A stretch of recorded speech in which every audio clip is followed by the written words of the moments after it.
মানবতা বিরোধী অপরাধ, হত্যার পর মানুষ পুড়িয়ে মারাসহ ৫টি অভিযোগে সাবেক প্রধানমন্ত্রী শেখ হাসিনা ও স্বরাষ্ট্রমন্ত্রী আসাদুজ্জামান কামালের বিরুদ্ধে মৃত্যুদণ্ডের রায় দিয়েছেন আন্তর্জাতিক অপরাধ ট্রাইব্যুনাল। বহুল প্রতীক্ষিত এই রায়ের পর নানা শ্রেণী-পেশার মানুষের পাশাপাশি রাজনৈতিক মহল থেকেও এসেছে প্রতিক্রিয়া।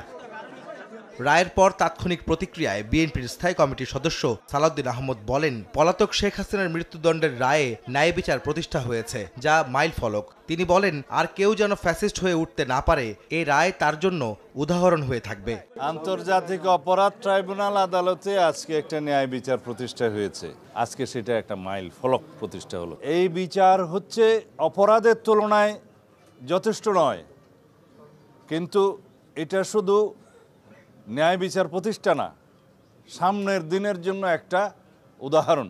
জামায়াতে ইসলামীর সেক্রেটারি জেনারেল মিয়া গোলাম পরোয়ার বলেন, আংশিক হলেও বাংলাদেশের ১৮ কোটি মানুষের গণ আকাঙ্ক্ষা পূরণ হয়েছে আন্তর্জাতিক অপরাধ ট্রাইব্যুনালের এই রায়ে। শেখ হাসিনাকে দেশে ফিরিয়ে দেয়া ভারতের দায়িত্ব বলেও মন্তব্য করেন মিয়া গোলাম পরোয়ার।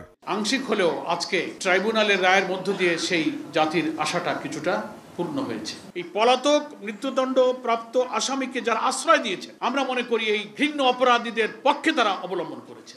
আন্তর্জাতিক সকল আইনের তাদের পরিপন্থী। আমরা দাবি করব তাদের অবশ্যই বাংলাদেশে ফেরত দিতে হবে।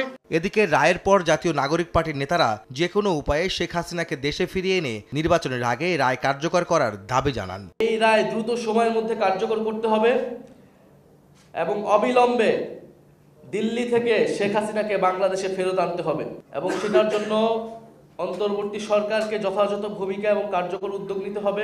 কেউই আইনের ঊর্ধ্বে নয়, এমন মন্তব্য করে রাজনৈতিক দলের নেতারা বলেন, গণহত্যার দায়ে দল হিসেবে আওয়ামী লীগেরও বিচার করতে হবে। দল হিসেবে আওয়ামী লীগের বিচার শুরু করতে হবে।